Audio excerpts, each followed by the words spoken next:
Bueno, buenos días a todos y a todas los que podéis estar escuchando en esta mañana. Deciros que estamos contentos de poder reunirnos de nuevo y bueno, esperamos y deseamos que podáis conocer a Dios como lo conocemos nosotros. Si todavía no le has dado tu corazón a Jesús, pues hoy es un buen día para que lo hagas, porque no te vas a arrepentir. Porque el Dios que nosotros te hablamos no es un Dios de escayola ni de bronce, sino que es un Dios real y un Dios personal, que es lo más importante. Porque Dios a cada uno nos trata conforme nosotros necesitamos que nos trate. Y en esta mañana vamos a alabar su nombre y vamos a glorificarle, porque Él es el Dios todopoderoso, el creador del cielo y de la tierra. Y vamos a adorarle con todo nuestro corazón, con toda nuestra alma y con toda nuestra fuerza. Te invitamos a que te unas con nosotros en esta mañana.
Gracias, Señor.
Aleluya, Señor. Tú reinas con poder y majestad, tuya la gloria, tuya la honra. Aleluya, Señor. Queremos estar, Señor, a tu lado, cerca de ti, porque ahí es donde podemos aprender más, ahí es donde podemos ser sinceros. Ahí no hay ninguna apariencia, Señor. Ahí es donde sabemos que podemos estar confiadamente, Señor. Podemos escucharte, Señor, lo que tú tienes para cada uno de nosotros. Cerca de ti y quiero estar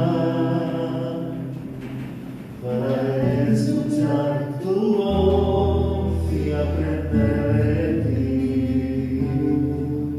Quiero ser un reflejo de tu amor. Yo quiero vivir solo en tu voluntad. Cerca de ti quiero estar para escuchar tu voz y aprender de ti. Quiero ser un reflejo de tu amor. Yo quiero vivir solo en tu voluntad.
Aleluya, Señor.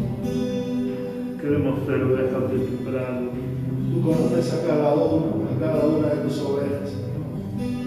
Tú eres nuestro buen pastor. Podemos confiar en ti.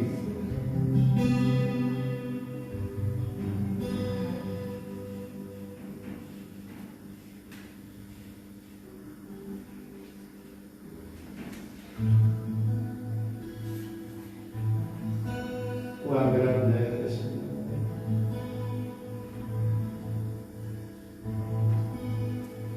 el esplendor del Rey, vestido de majestad, la tierra alegre está, la tierra alegre está, cubierto está de luz, venció la oscuridad y tiembla su voz, tiembla su voz.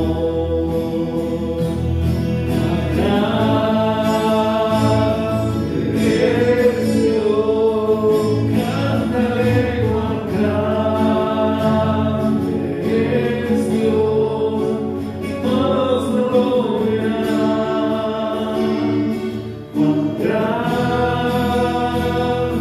es Dios. Ahí donde tú estás, canta con nosotros. Cuán grande es Dios, cántale cuán grande es Dios, y todos lo verán. Cuán grande es Dios. Día a día Él está, el tiempo está en Él, principio y el fin, principio y el fin. La Trinidad en Dios, el Padre con Espíritu, Cordero y el León, Cordero y el León. Grande es Dios, cántale cuán grande es Dios, y todos lo verán. Cuán grande es Dios.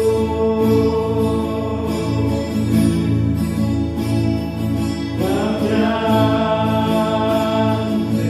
es Dios, cántale cuán grande es Dios, y todos lo verán. Cuán grande es Dios. Mucho más grande que todos los problemas.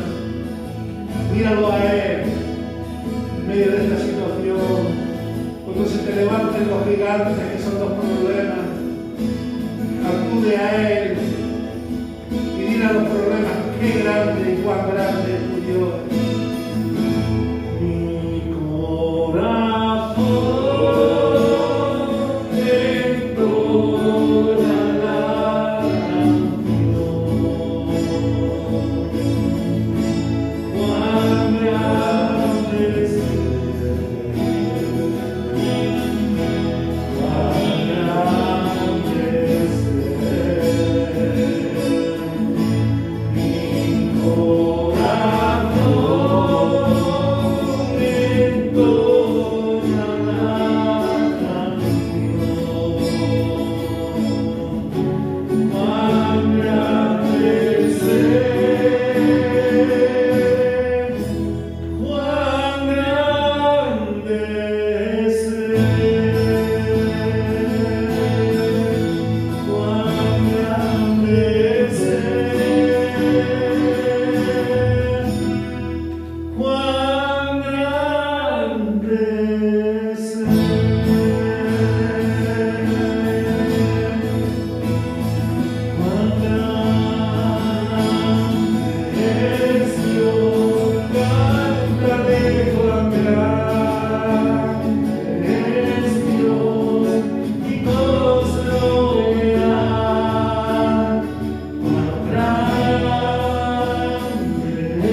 El tiempo está en Él, el principio y el fin está en Él. Cuán grande es, Señor.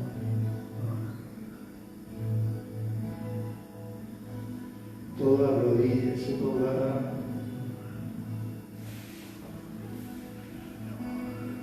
Y toda lengua confesará que Jesús es el Señor. Poderoso Rey, digno de toda gloria y de toda honra, digno de todo el honor, Jesús.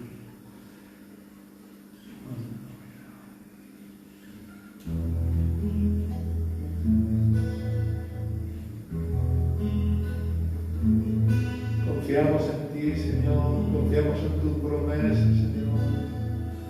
Descansamos de este ajetreo de vida que llevamos, Señor. Descansamos de tanta adversidad, de tanto problema, de tanta mentira. Descansamos en ti, Señor, y confiamos en que tus promesas son las únicas que valen. Dios de pactos, que guardas tus promesas, que cumples tu palabra, que guías mi destino. Dios de pactos, confío en tus promesas, descanso en tu palabra, por tu gracia estoy aquí. Dios de pacto, que guardas tus promesas, que cumples tu palabra, que guías mi destino. Dios de pacto, confío en tus promesas, descanso en tu palabra, por tu gracia estoy aquí. En la intimidad, al abrigo de tu gloria, puedo estar junto a ti. Al ver tu santidad, estoy maravillado de ti y tu amor. Nunca más seré igual al salir de este santísimo lugar. Dios de pactos, guardas tus promesas, que cumples tu palabra, que guías mi destino. Dios de pactos, confío en tus promesas, descanso en tu palabra, por tu gracia estoy aquí. Tengo redención por la sangre que descansa en tu altar para mí. La gracia y el perdón son los frutos de vivir en comunión y adoración. Nunca más seré igual al salir de este santísimo lugar. Dios de pacto, que guardas tus promesas, que cumples tu palabra, que guías mi destino. Dios de pactos, confío en tus promesas, descanso en tu palabra,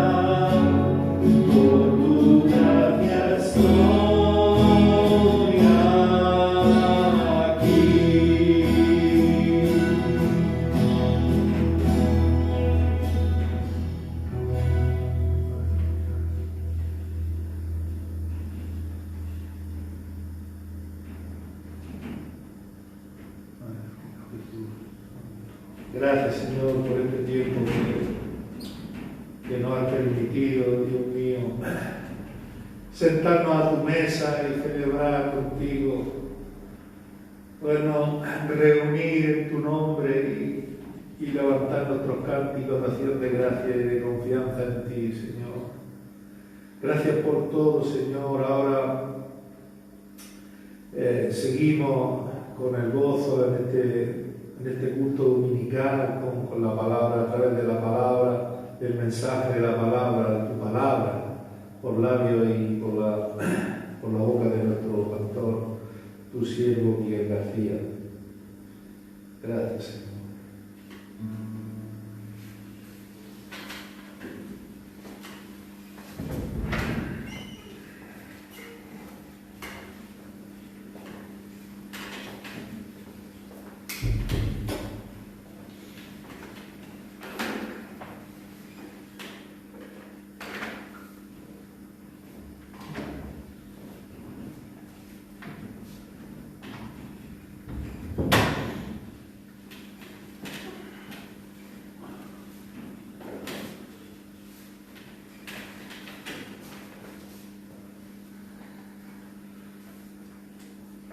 Gloria al Señor.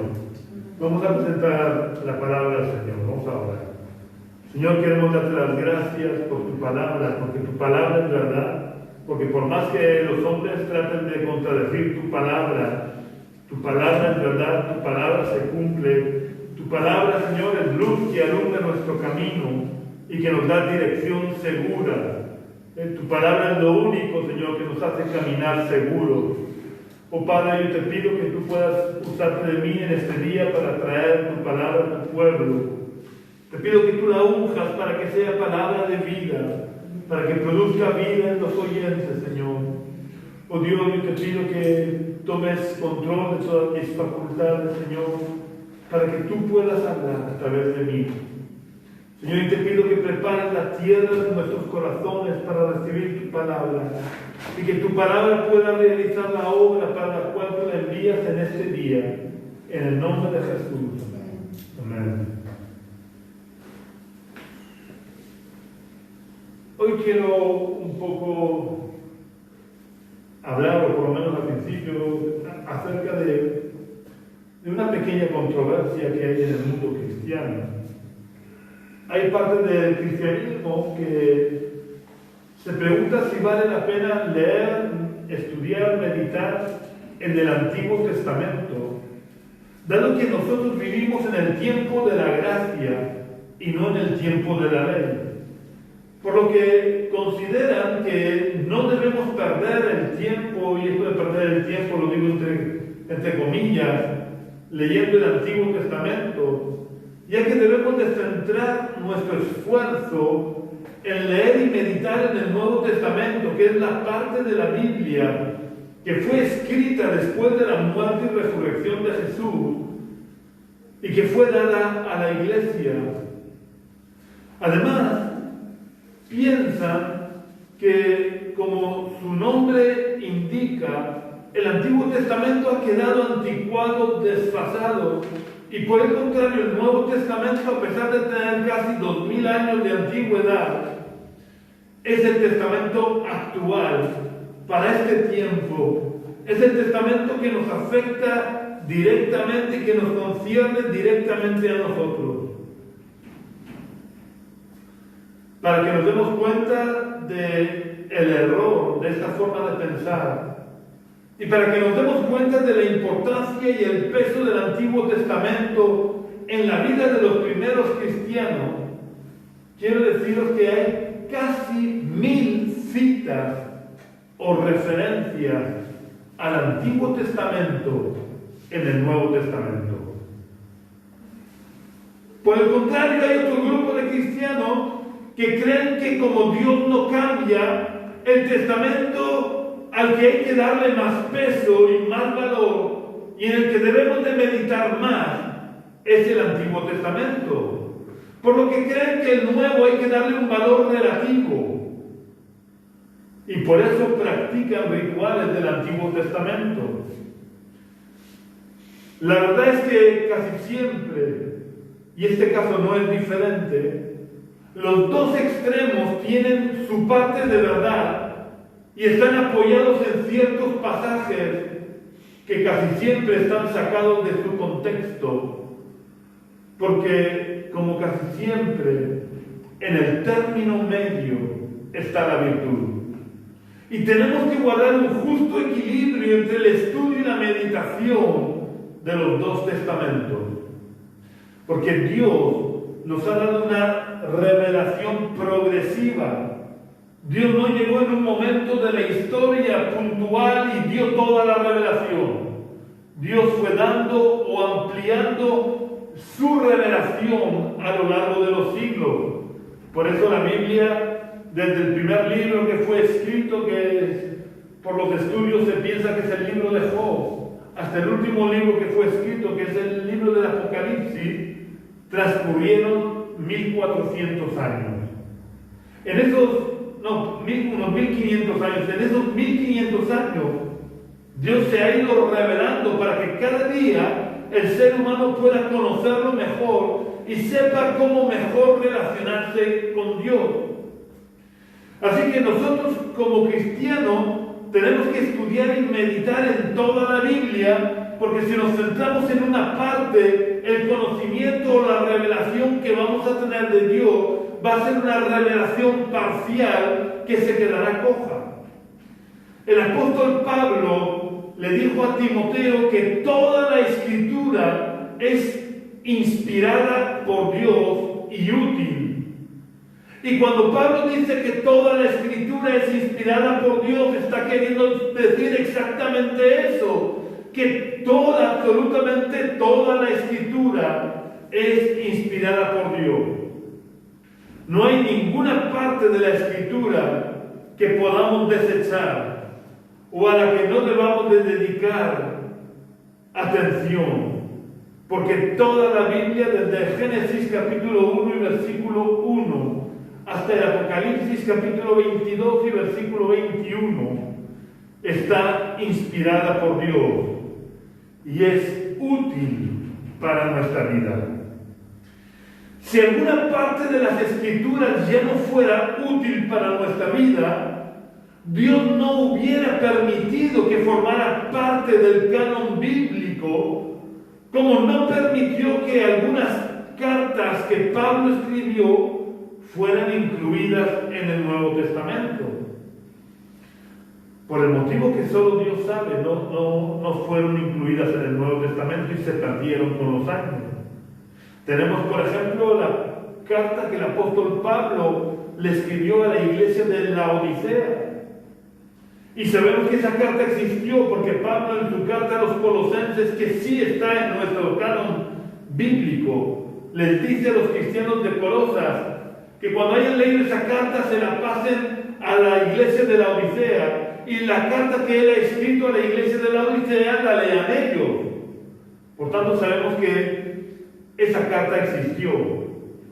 O tenemos también una carta anterior a 1 Corintios, porque en 1 Corintios Pablo les dice a los cristianos de Corinto que en la carta que os escribí, luego lo que nosotros llamamos 1 Corintios realmente no fue 1 Corintios, fue al menos 2 Corintios. Pero Dios en su soberanía permitió que ciertas cartas que el apóstol Pablo escribió no nos llegaran a nosotros. O si nos han llegado incluidas dentro de otras cartas, y hoy en día no tenemos claro si tenemos esas cartas o no. El caso, lo que quiero dejar claro es que si Dios no quisiera que fuera útil ciertas partes de las Escrituras, no hubiera permitido que formaran parte del canon. Todo lo que llamamos la Biblia está inspirada por Dios y es útil para nuestras vidas. Y para que entendamos la importancia del Antiguo Testamento para nuestras vidas hoy, quiero que leamos un versículo que deja claro y establece la importancia del Antiguo Testamento para los cristianos. En 1 Corintios capítulo 10 y versículo 11, el apóstol Pablo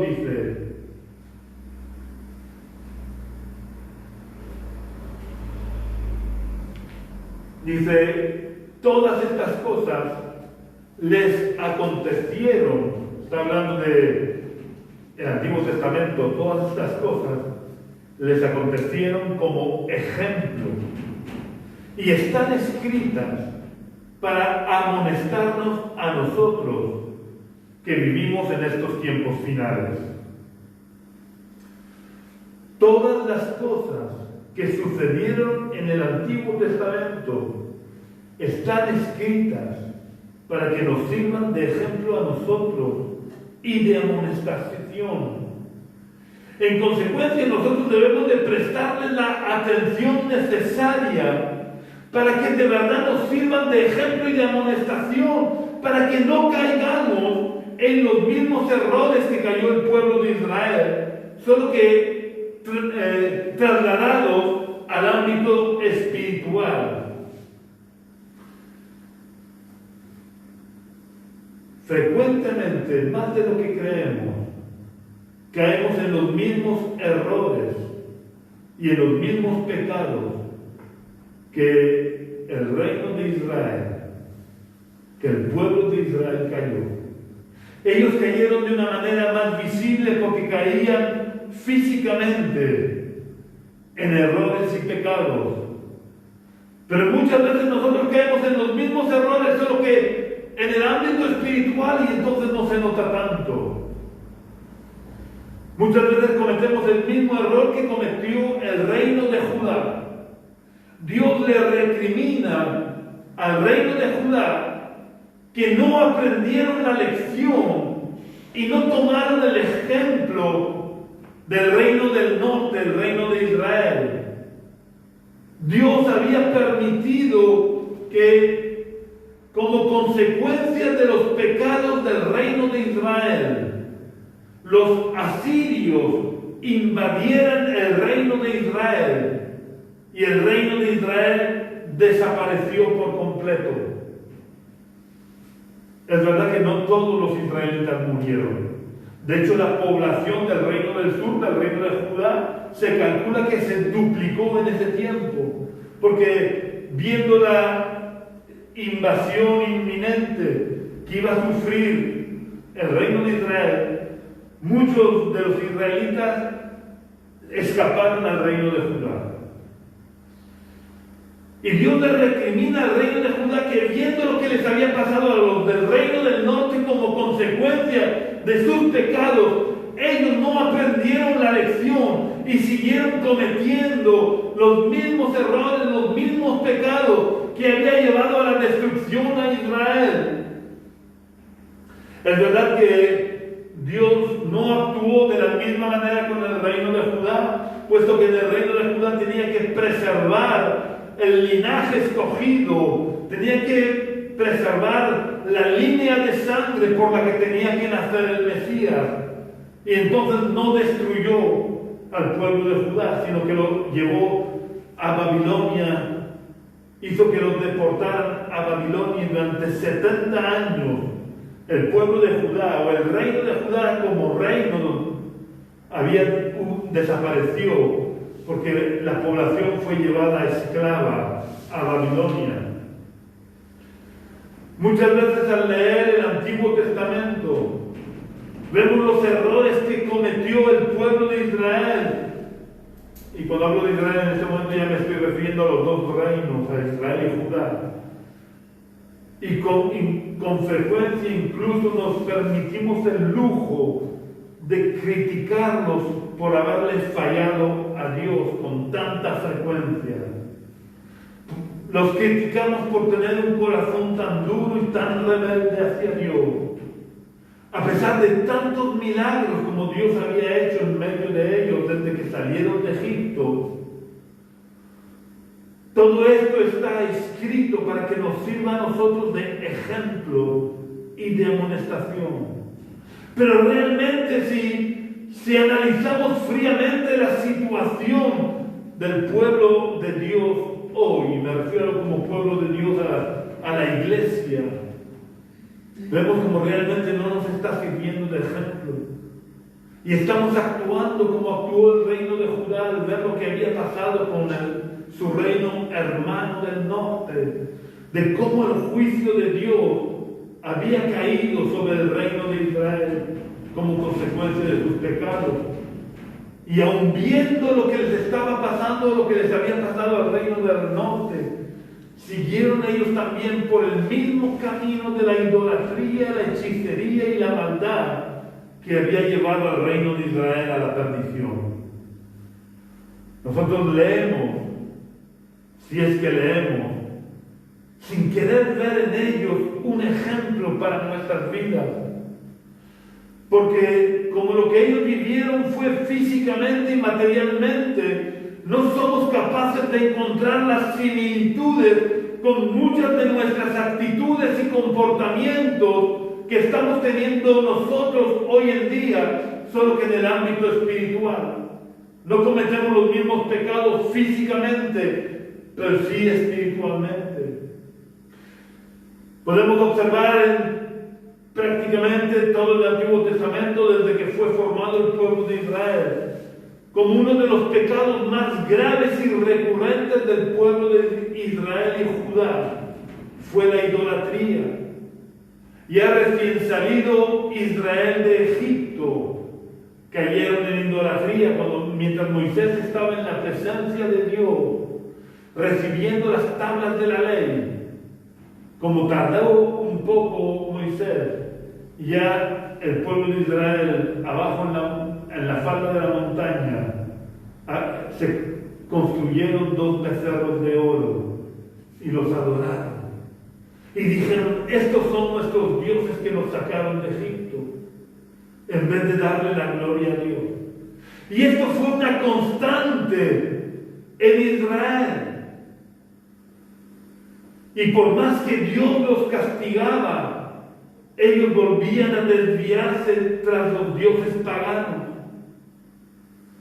Pues nosotros muchas veces que nos permitimos el lujo de criticarlos, no nos damos cuenta de que nosotros también una y otra vez estamos cayendo en la idolatría.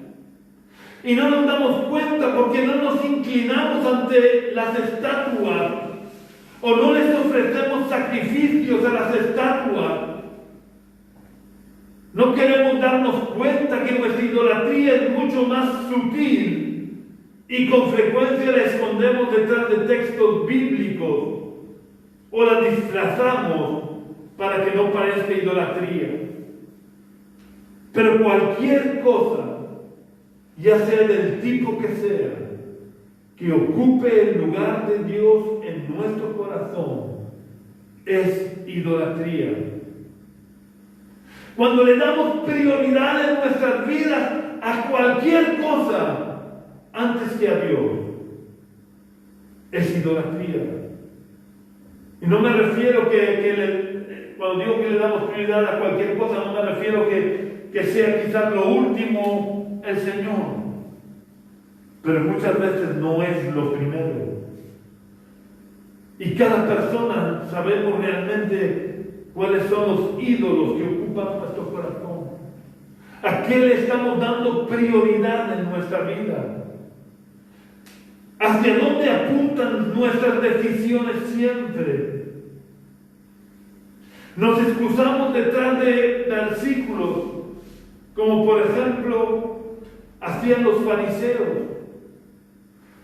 Los fariseos que no querían cuidar de sus padres o que no querían preocuparse de las necesidades de sus padres, se excusaban en que la ley decía que debían de diezmar a Dios y que por tanto todo con lo que podrían ayudar a Dios era el diezmo que le tenían que dar a Dios.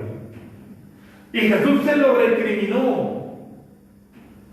Jesús les dijo, vosotros diezmáis la menta y el eneldo y os olvidáis de lo más importante. Misericordia quiero y no sacrificios. Y nosotros nos escudamos detrás de versículos para aparentar que lo que hacemos son cosas espirituales. pero realmente le estamos dando prioridad en nuestras vidas a otras cosas que no son Dios. Y eso es tan idolatría como la que cometía el pueblo de Israel. Porque el Señor Jesús dejó muy claro que el primero y grande mandamiento es: amarás al Señor tu Dios con todo tu corazón, con toda tu alma y con toda tu mente. Si no estamos cumpliendo este primer y grande mandamiento, estamos cometiendo idolatría. Aunque no adoremos imágenes, aunque no rindamos culto a las imágenes, aunque no ofrezcamos sacrificios a las estatuas, como hacía el pueblo de Israel. Pero cuando incumplimos este primer y grande mandamiento, estamos cometiendo idolatría. Por lo que antes de juzgar y criticar lo que hizo el pueblo de Israel y de Judá, deberíamos examinarnos a nosotros mismos para ver si quizás nosotros estamos cayendo en el mismo error, solo que trasladado al ámbito espiritual. Todo fue escrito como ejemplo y para amonestación, con el fin de que nosotros no caigamos en los mismos errores que el pueblo de Israel. Todo fue escrito para para servirnos de ejemplo, para servirnos de espejo en el que podamos mirarnos, para asegurarnos de que nosotros no caemos en los mismos fallos. Y para que si hemos caído en esos errores y fallos, nos volvamos a Dios de todo corazón y nos arrepintamos y le pidamos perdón, porque Dios es el Dios de toda gracia. Esto que estoy diciendo no es para condenar a nadie, sino para que abramos los ojos a la realidad espiritual que estamos viviendo y nos volvamos a Dios, porque Dios es el Dios de toda gracia, que quiere perfeccionarnos, que quiere perdonarnos, que quiere afirmarnos y quiere fortalecernos. Pero para que la gracia de Dios pueda fluir y alcanzarnos, tenemos que acercarnos a Dios con humildad, reconociendo nuestros pecados, nuestros errores y nuestros fallos, sin tratar de camuflarlos bajo un manto de espiritualidad. Porque por mucho que los escondamos, por mucho que los camuflemos, a veces detrás de una apariencia de piedad, a Dios no lo podemos engañar. Y ante Dios no hay nada que pase desapercibido. Y esto que estoy diciendo, insisto, no lo digo para que tengamos una idea o una imagen equivocada de Dios.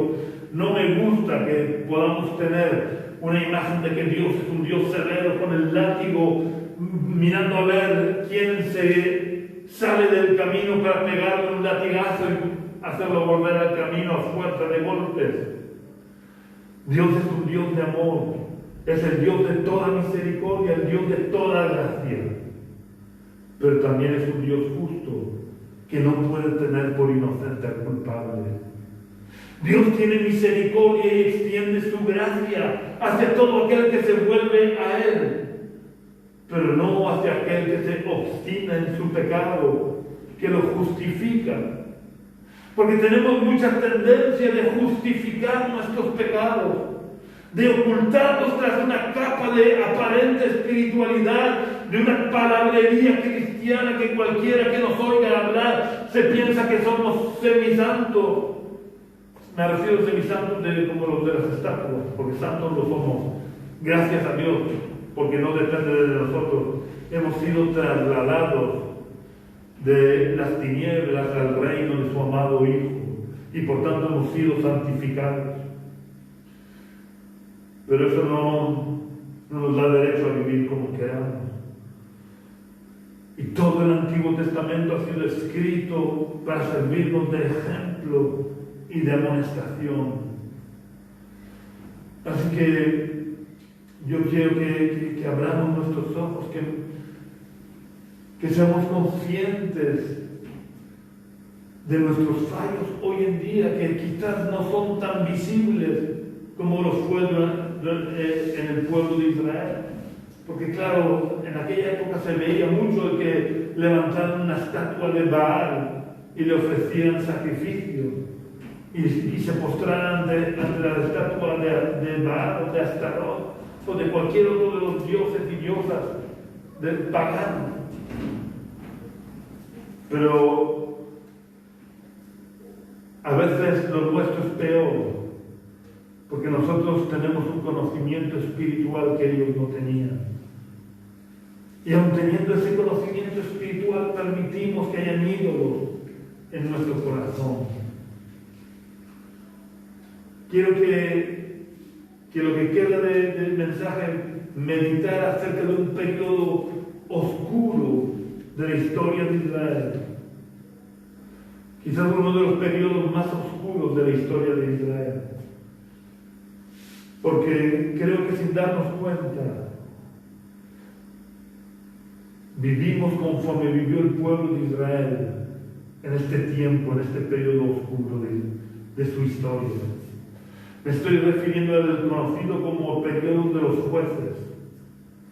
Si leemos todo el libro de los jueces, nos daremos cuenta que una y otra vez se repetía el mismo patrón de comportamiento del pueblo de Israel. Comenzando desde la primera generación posterior a la generación de Josué y de los que conquistaron la tierra prometida, hasta el último juez de Israel, que fue Samuel. Voy a leer lo que ocurrió con la generación que se levantó después de la generación que había conquistado la tierra prometida. Y a partir de ahí, no hace falta que sigamos leyendo el libro de los jueces. Toda la historia de ese periodo es una repetición de lo que dice aquí. Dice Jueces capítulo 2, versículos 8 al 15.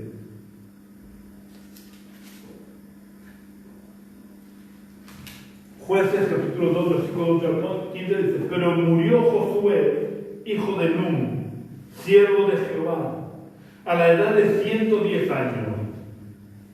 Lo sepultaron en su heredad en Timnat-Sera, en los montes de Efraín, al norte del monte Gad. Y murió también toda aquella generación, por lo que la generación que se levantó después no conocía a Jehová ni la obra que él había hecho por Israel. Esto es un poco relativo, ya os comento por qué digo que es relativo. Después, los hijos de Israel hicieron lo malo ante los ojos de Jehová y sirvieron a los Baales. Dejaron a Jehová, el Dios de sus padres, que los había sacado de la tierra de Egipto, y se fueron tras otros dioses, los dioses de los pueblos que estaban en sus alrededores, y los adoraron, provocando la ira de Jehová. Dejaron a Jehová y adoraron a Baal y a Astarot.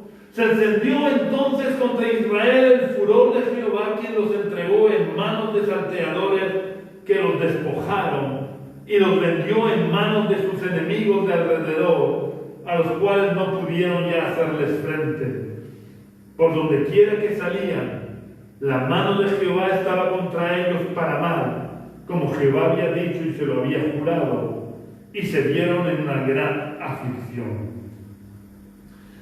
Digo que no conocían a Jehová, que esto es un poco relativo, porque cuando se veían en esta gran aflicción, entonces clamaban a Dios. Luego sí los conocían. Lo que pasa es que voluntariamente no querían conocerlo, para no tener que seguirlo y servirlo. Y este es el patrón de comportamiento del pueblo de Israel a lo largo de todo el periodo conocido como el periodo de los jueces. Siempre que moría el juez que Dios había levantado para librar a Israel de sus enemigos, el pueblo le daba la espalda a Dios y caía en la idolatría de los pueblos paganos de alrededor. Daros cuenta lo absurdo. Dios los había librado, habían demostrado su poder frente al poder de los dioses de los pueblos de alrededor, porque los había librado de la mano de estos pueblos.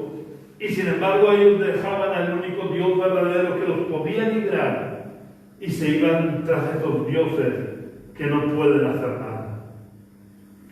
Entonces, como ellos le daban la espalda a Dios y se volvían tras los dioses paganos, entonces se encendía la ira de Dios y Dios castigaba a su pueblo entregándolos en manos de sus enemigos.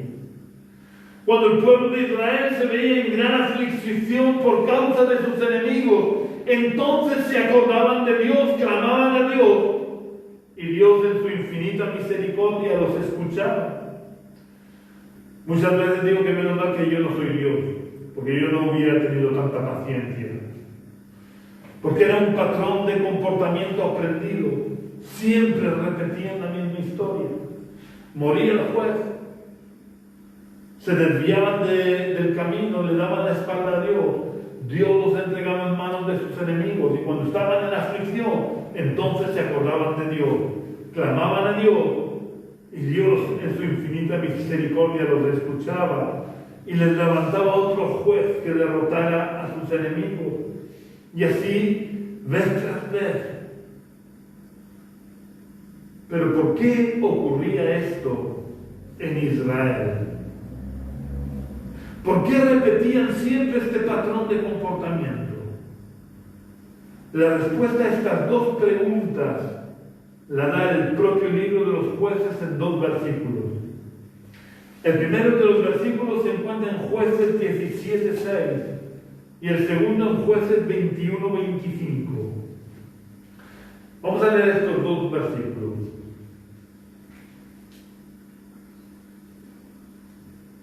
Jueces 17:6 dice: en aquellos días no había rey en Israel, y cada cual hacía lo que bien le parecía.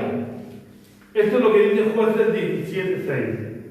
Y Jueces 21:25 dice: en aquellos días no había rey en Israel, y cada cual hacía lo que bien le parecía. Supongo que os habréis dado cuenta que aunque son versículos diferentes, dado que uno se encuentra en el capítulo 17 y el otro en el capítulo 21, dicen exactamente palabra por palabra lo mismo. Creo que esto no vuelve a ocurrir en ningún otro libro de la Biblia, que 2 de sus versículos sean exactamente idénticos.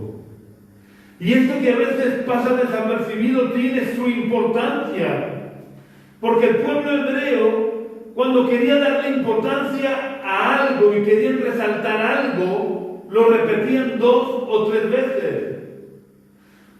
Por ejemplo, en la lengua hebrea, para hacer el superlativo absoluto, ¿sabéis? En castellano, por lo menos, tenemos 2 tipos de superlativo. Está el superlativo relativo y el superlativo absoluto. Por ejemplo, en cuanto a la palabra santo, el superlativo relativo sería santísimo. Y el relativo, porque por mucho que yo diga que algo es santísimo, puede haber algo que sea más santo. Ahora, el superlativo absoluto en castellano es el más santo. Eso es el superlativo. Ahí ya no hay nadie que pueda hacer más. Pues el pueblo hebreo, cuando quería expresar el superlativo absoluto, lo hacía repitiendo el adjetivo 3 veces. Por eso cuando leemos que los serafines, querubines, ángeles le decían a Dios: santo, santo, santo, no es porque Dios sea un Dios trino, como a veces podemos pensar, sino que es porque estaban diciendo el superlativo absoluto. Dios es el más santo. No hay otro como Él. No hay nadie que alcance la santidad de Dios. Otro ejemplo de cómo la repetición era usada por el pueblo hebreo para dar peso y para recalcar algo, lo tenemos en las palabras de Jesús. Cuando Jesús quería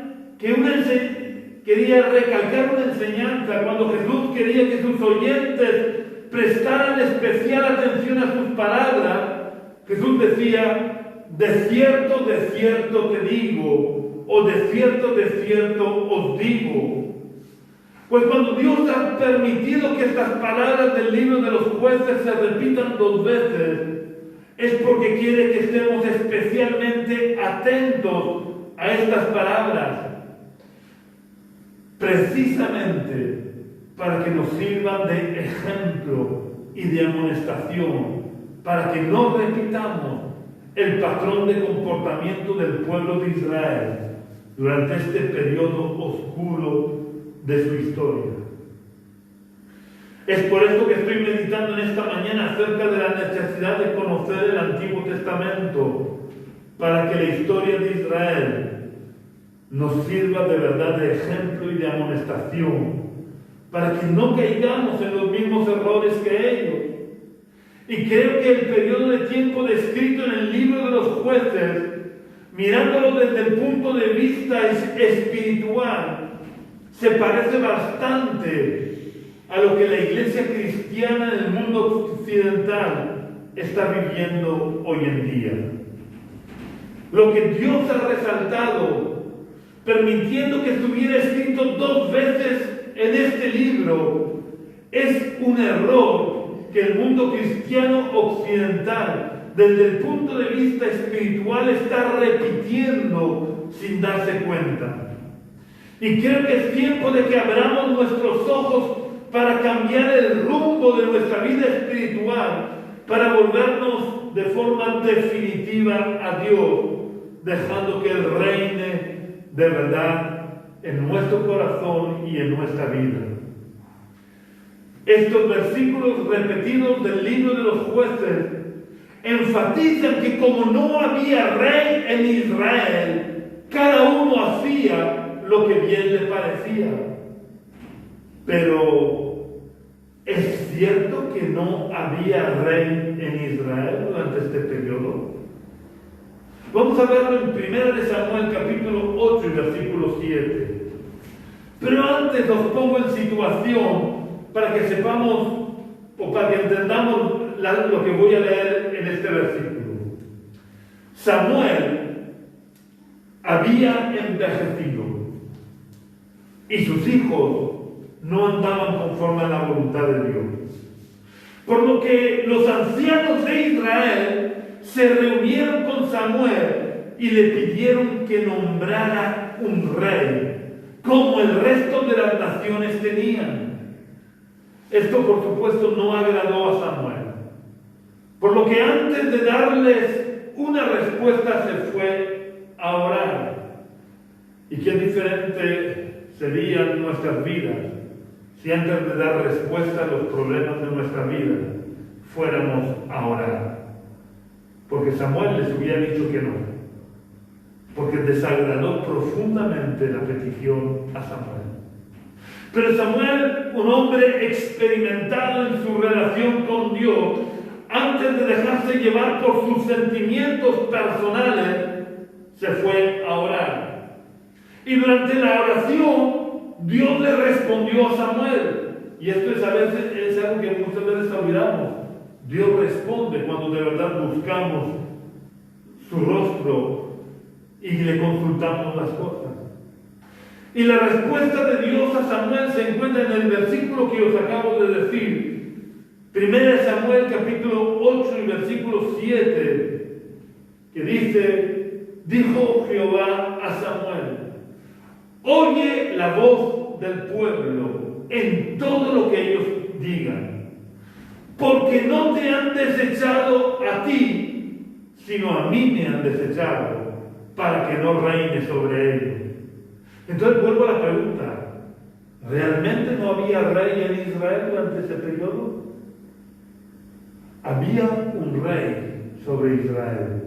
Lo que pasa es que el pueblo era tan corto de vista espiritual que no era capaz de verlo.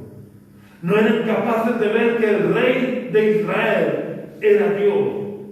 Y por tanto ellos se consideraban que no tenían rey y por eso cada uno hacía lo que bien le parecía. Si hubieran tenido en cuenta al rey al que estaba reinando realmente en Israel, no hubieran estado haciendo lo que bien le parecía a cada uno.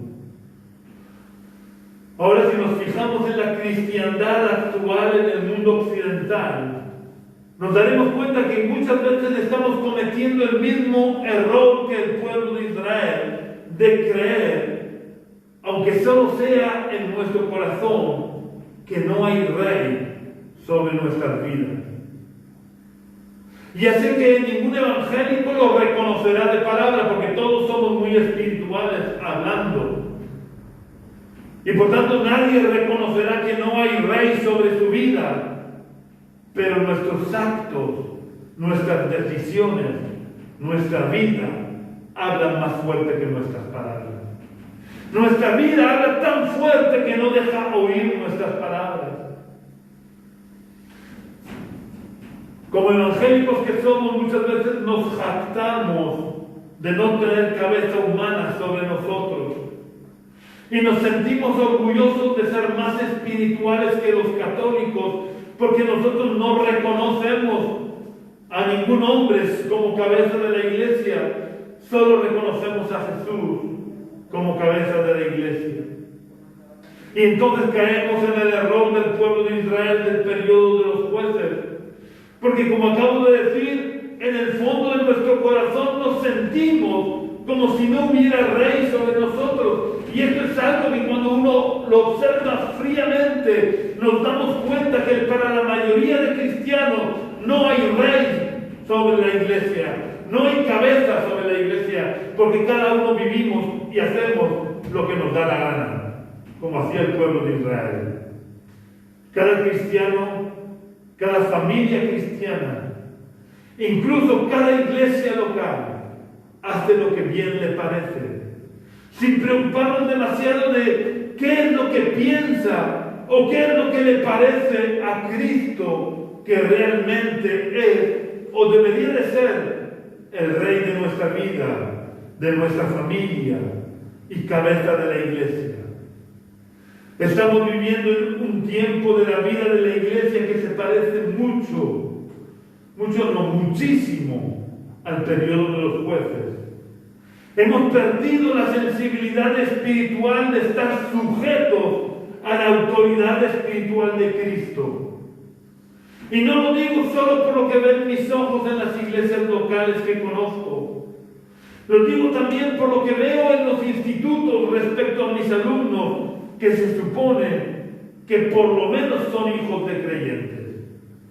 Yo asumo y entiendo que ellos no sean creyentes, pero por lo menos se supone que son hijos de creyentes.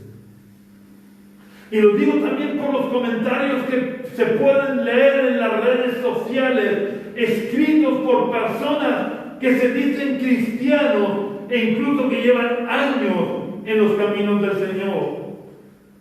Se puede ver como detrás de sus comentarios se esconden una aparente espiritualidad, diciendo que su rey es solo Cristo, que su cabeza, su única autoridad es Cristo.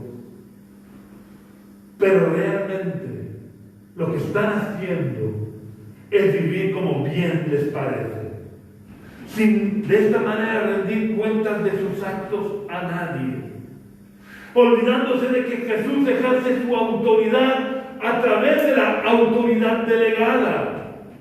Porque desde que Jesús ascendió a los cielos, Jesús ejerce su autoridad como cabeza de la iglesia a través de la autoridad delegada que Él ha establecido en su iglesia.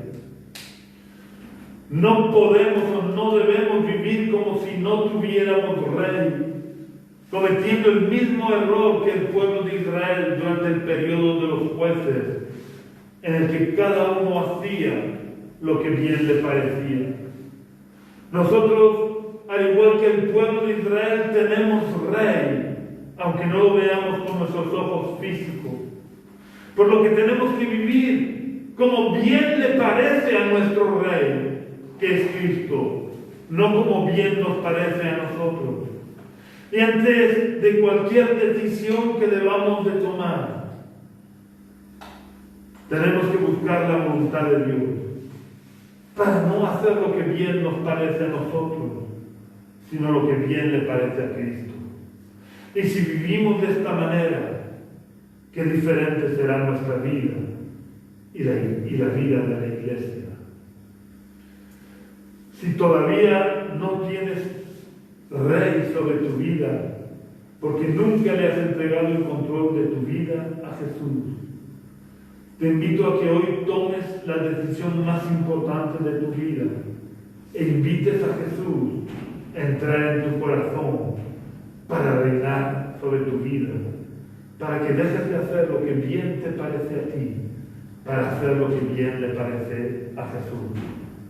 Si quieres que Jesús tome el control de tu vida, puedes repetir la oración que voy a hacer para que Jesús reine sobre tu vida.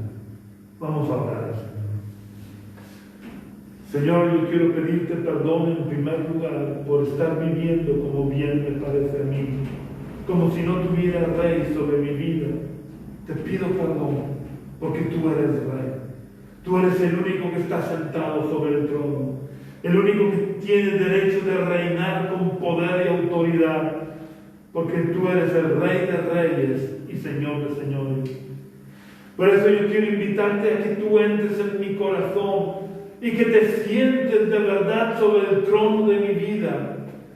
Que nunca más vuelva a vivir como si no hubiera rey sobre mi vida, sino que te reconozca en todos mis caminos. Ayúdame a buscarte de todo corazón. Ayúdame a depender de ti y no de mi propia prudencia. Ayúdame a ser verdaderamente tu siervo, que tú hables y yo obedezca en todas las áreas de mi vida. Toma el control absoluto de todo mi ser y perdona todos mis pecados. En el nombre de Jesús. Amén. Que Dios os bendiga grandemente.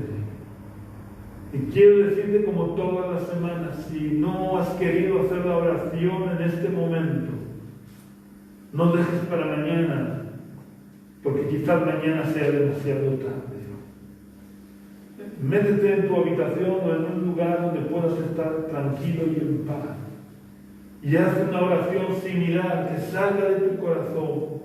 O puedes escuchar esta oración de nuevo y repetirla, pero siendo consciente de lo que estás diciendo, asumiendo la responsabilidad que conlleva hacer esta oración.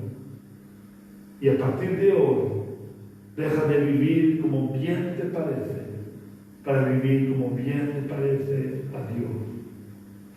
Hasta la semana que viene, si Dios quiere. Un abrazo muy fuerte para todos.